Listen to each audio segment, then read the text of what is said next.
Hi there, it's Helen from helengriffin.co.uk and thank you for joining me today.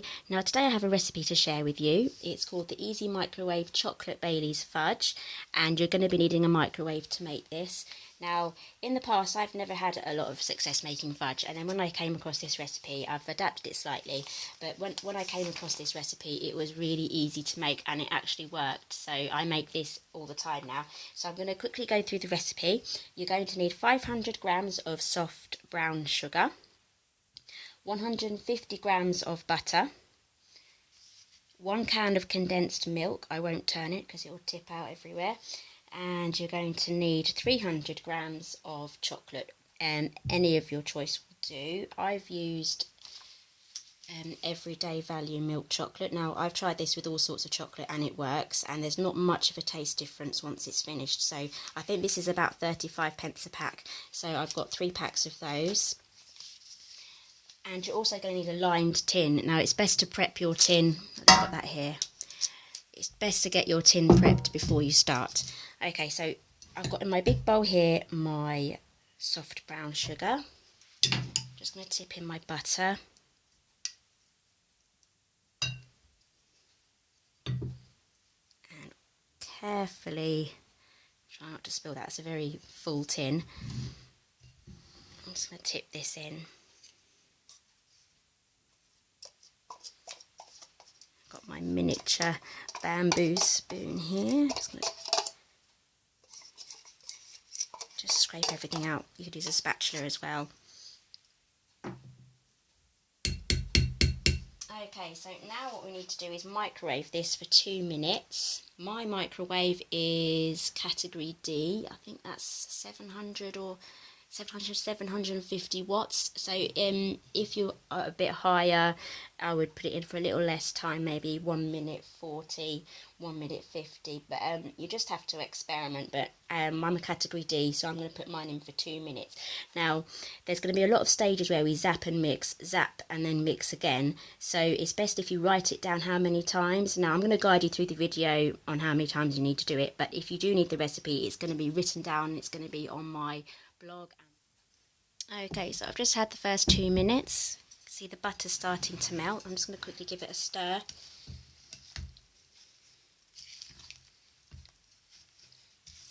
Give it a really good mix.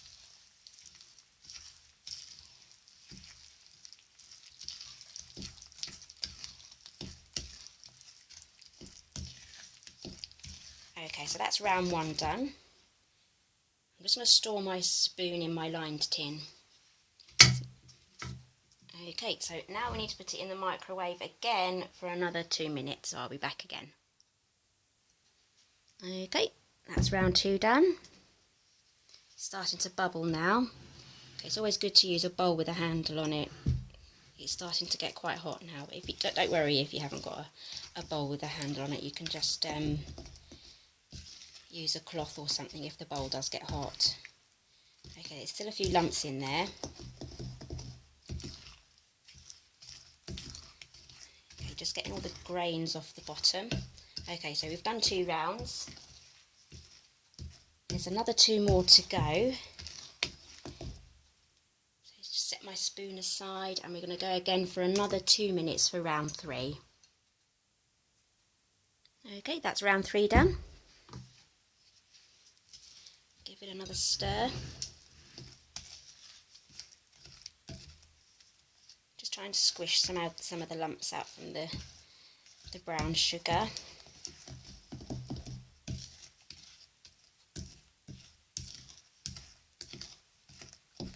Okay, it is really starting to get hot now. I can feel the heat coming off this.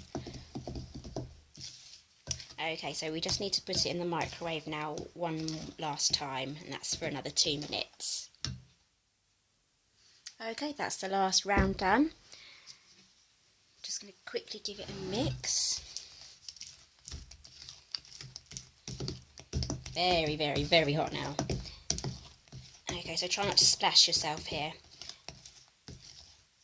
Okay, the next thing we've got to do is add our chocolate. Now the heat from the fudge should melt that, so we're just going to give that a stir till it melts. And then after we've done that, everything's melted in, we're going to add our Baileys. Okay, so this recipe can also be done with Tia Maria as well. That actually tastes quite nice too. Okay, so that's almost melted. Okay, so I'm going to add 1 tablespoon of Baileys.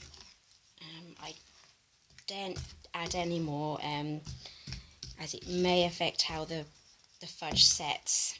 Okay, so that's thickening up quite nicely now we've added the chocolate. Okay, so I've just got my Baileys here.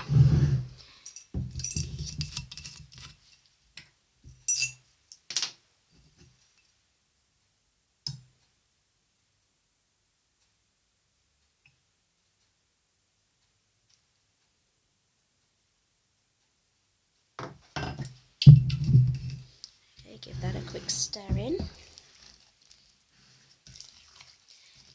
Okay, so the Baileys is definitely the last ingredient that you add. That smells really nice. I wish you could smell it. You'll just have to make your own.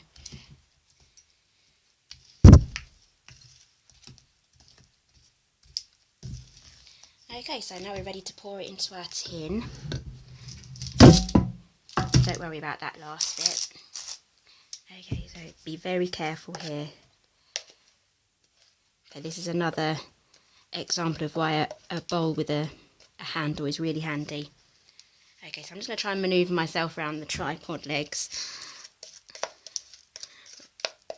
Just get the last of that out. A spatula would be better for this job.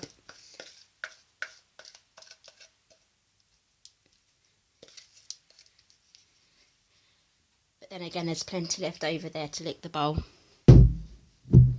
Wait for it to cool down first though. Okay, so it's starting to set already, so I'm just going to quickly try and fill in the gaps. Try and get in there with your spoon. Okay, so you're going to have to leave this to cool down now before you attempt to put it in the fridge to set it.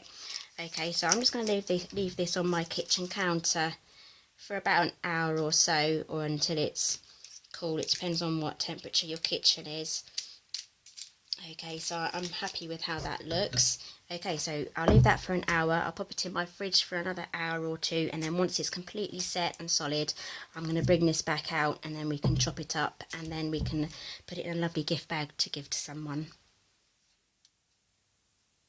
Okay, so my fudge has had a couple of hours in the fridge, and I'm ready to cut it up now. So I've just taken it out of my tin. I've just got a sharp knife here. I'm just going to trim it up. Okay, so you can cut them to whatever size you want. I'm going to go for squares. So I'm just going to cut out some strips. I'm going to go for 2 strips. Just quickly slice those up.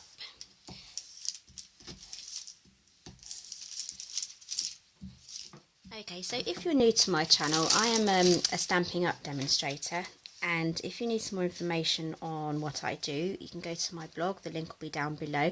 But for today's project, I've made a gift bag, and the gift bag is a ready-made food safe bag, and I've got them here. They come in a pack of 10, and you can order these via my website. Now, these are really handy to have at Christmas. I use these pretty much every Christmas. I fill them with treats. So these are food safe, as you can see.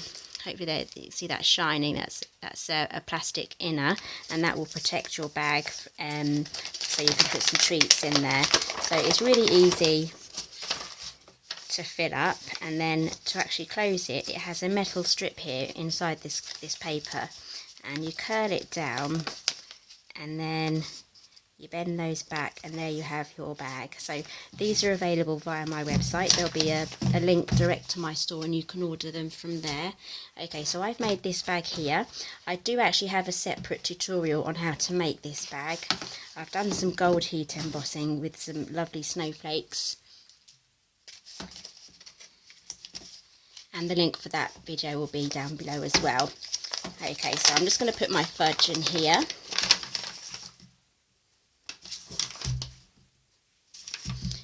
Put in however much you want, or small amount, big amount, you choose.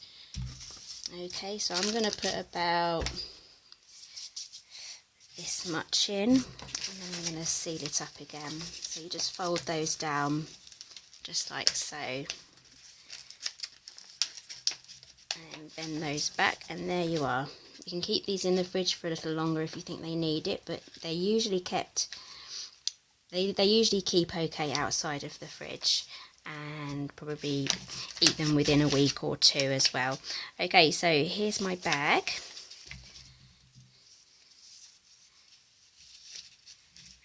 Okay, and I'm just going to put the ribbon on here. We'll see if I can tie a bow with everyone watching. Okay, it's not going to be a perfect bow because I'm being quite quick here. But I'll make sure that the bow will be perfect for when I take my photographs. So wouldn't that be lovely to give as a gift to someone, or even if you're receiving it? Okay, so I hope you enjoyed today's tutorial. If you like this, give me a thumbs up, and I'll see you in my next video.